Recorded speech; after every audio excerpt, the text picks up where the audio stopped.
The vaccine is coming out soon. I won't be talking about it, but I will tell you about the company behind it. The UK government has purchased 30 million doses of COVID mRNA vaccine from a company called Pfizer. The vaccine is due to be delivered in November, with the potential of 100 million doses by the end of the year and 1.3 billion doses next year. News just out. Pfizer says it could be ready to apply for emergency use authorization for its COVID-19 vaccine candidate by late November. It won't be mandatory at the beginning, but judging from the large orders, a gradual plan will be implemented to persuade and incentivize people to take the vaccine and put restrictions on people that don't, along with shaming campaigns. I want to tell them that their decision, they need to understand, will not affect only their lives, which at the end of the day, it is their judgment, but will affect the lives of others. Because if they don't vaccinate, they will become the weak link that will allow this virus to replicate. Some will say that this is conspiracy theory, so let's just stick to the facts. The government trusted Pfizer to vaccinate the British people, so it's logical to want to inquire into the company's track record in safety and ethics. After all, they must be trustworthy in fighting for humanity, right?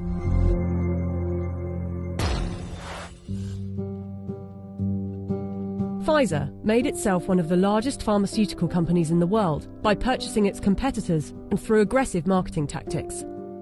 What I'm about to tell you is only 20% of their rap sheet, otherwise this video would be hours long, but you can go to our website where you can see the full list.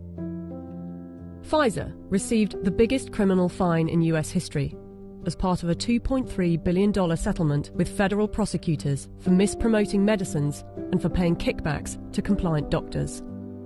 Pfizer pleaded guilty to misbranding the painkiller Bextra by promoting the drug for uses that were not approved by medical regulators.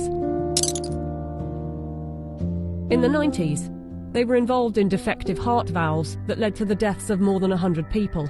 The company had deliberately misled regulators about the hazards.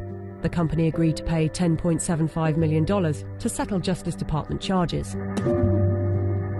Pfizer also had a class action suit with a $60 million settlement over Resolin, diabetes medication, that resulted in patients dying from acute liver failure, said to be caused by the drug.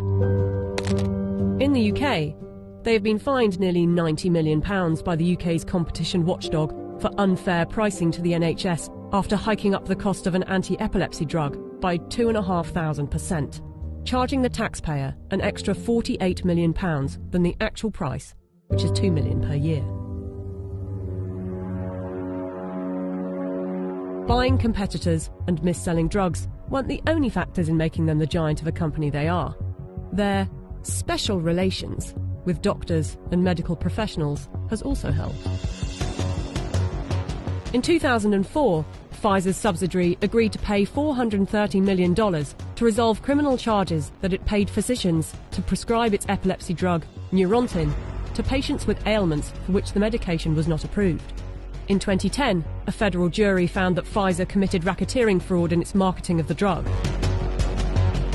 Pfizer disclosed that during a 6-month period the previous year, it had paid $20 million to some 4,500 doctors and other medical professionals for speaking on the company's behalf. In 2012, the US Securities and Exchange Commission announced that it had reached a $45 million settlement with Pfizer to resolve charges that its subsidiaries had bribed overseas doctors and other healthcare professionals to increase foreign sales. But some of you might say they are a business and they don't get to make billions a year by not being competitive. They're still trying to help humanity. Pfizer was sued in a US federal court by Nigerian families who accused the company of testing a dangerous new antibiotic called Trovan on children without parents' consent and using their children as human guinea pigs. A panel of medical experts concluded that Pfizer had violated international law, and the company agreed to pay $75 million to settle the lawsuits in Nigerian courts. The US case was settled for an undisclosed amount. Amid widespread criticism of high pricing for poor countries, and in particular AIDS medications, Pfizer offered to donate a 2-year supply of its drug, Diflucan, worth $50 million to the South African government. Yet in 2003, Pfizer backed away from the company's plan to license its AIDS drug for low-cost distribution in poor countries. The list goes on. I don't want to bore you with it. But ask yourself, if it was a car manufacturer, would you buy a car from them? We plan to honor our history, and we will only bring to the world a vaccine that has been proven safe and efficacious. If Pfizer is trustworthy enough to be given one of the keys to vaccinate the population with something that was knocked up in a few months, and with such a track record for safety and ethics, I know what I think. Do you?